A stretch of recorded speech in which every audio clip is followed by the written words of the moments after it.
हमने बचपन में अकबर, बीरबल, तेनालीरामा, पंचतंत्र की कथाएं ना जाने कितनी ही रोचक कहानियां सुनी हैं।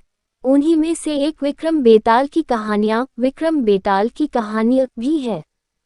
हमने विक्रम और बेताल की कई सारी कहानियां सुनी है और यह कहानियां बेताल पच्चीसी के नाम से जानी जाती है, जो 25 कथाओं के संग्रह का एक ग्रंथ है, जिसे प्रसिद्ध राजा विक्रमादित्य के 9 रत्नों में से एक बेताल भट्ट ने रचा था। कहा जाता है राजा विक्रमादित्य उज्जैनीय, जिसे वर्तमान में उज्जैन के नाम से जाना जाता है, वहां के राजा थे।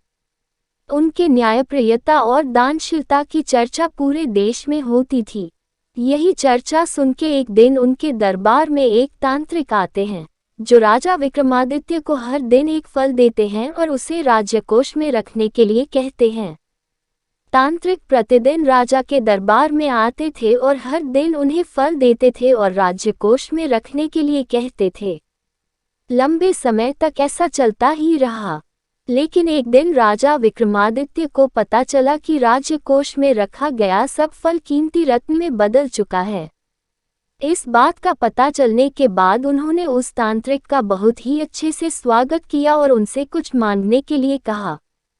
तब तांत्रिक ने राजा विक्रमादित्य को बेताल, जो एक घने अंधेरी जंगल में पीपल के पेड़ पर लटकता हुआ पिशाच था, उसे लाने के लिए कहा। तांत्रिक के आज्ञा पर विक्रमादित्य घने जंगल के एक पीपल के पेड़ पर रहने वाले उस पिशाच बेताल को पकड़ने के लिए चले जाते हैं, लेकिन बेताल विक्रमादित्य के साथ जाने के लिए मना कर देता है। लेकिन विक्रमादित्य ने तांत्रिक को वचन दिया था कि वे बेताल को लेकर ही आएंगे, इसलिए वे किसी भी कीमत पर बेताल को ले जाने का निर्णय ले लेते हैं। तब बेताल विक्रमादित्य को कहते हैं कि मैं तुम्हारे साथ जाने को तैयार हूँ, लेकिन सफ़र बहुत लंबा है और सफ़र के दौरान तुम्हें कुछ भी बोलना नहीं होगा। विक्रमादित्य बेताल की बात मान जाते हैं। वो दोनों वहां से निकल जाते हैं। रास्ते में बेताल विक्रमादित्य को नए नए कहानी सुनाता है। वह विक्रमादित्य को कहता है कि हर कहानी के अंत में मैं तुम्हें एक सवाल पूछूंगा। तुमने उस सवाल का जवाब आते हुए भी जवाब नहीं दिया तो मैं तुम्हारे सर को काट दूंगा। विक्रमादित्य बहुत ही बुद्धिमान राजा थे, इसलिए बेताल द्वारा हर कहानी के अंत में पूछे गए सभी सवालों का जवाब उन्हें आते हैं, इसीलिए वे जवाब दे देते हैं, लेकिन शर्त के अनुसार उन्हें रास्ते में बिल्कुल भी नहीं बोलना था, जिसके कारण बेताल बार बार वापस पेड़ पर जाकर लटक जाता था।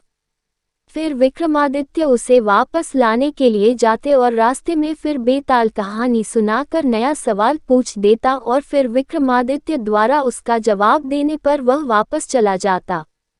इस तरीके से यह सिलसिला चलते रहता है और अंत तक 25 कहानियां बेताल विक्रमादित्य को सुना देता है।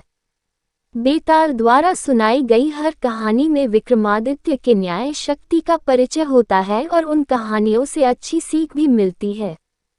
तो चलिए जानते हैं कि आखिर बेताल ने राजा विक्रमादित्य को कौन कौन से 25 कहानियां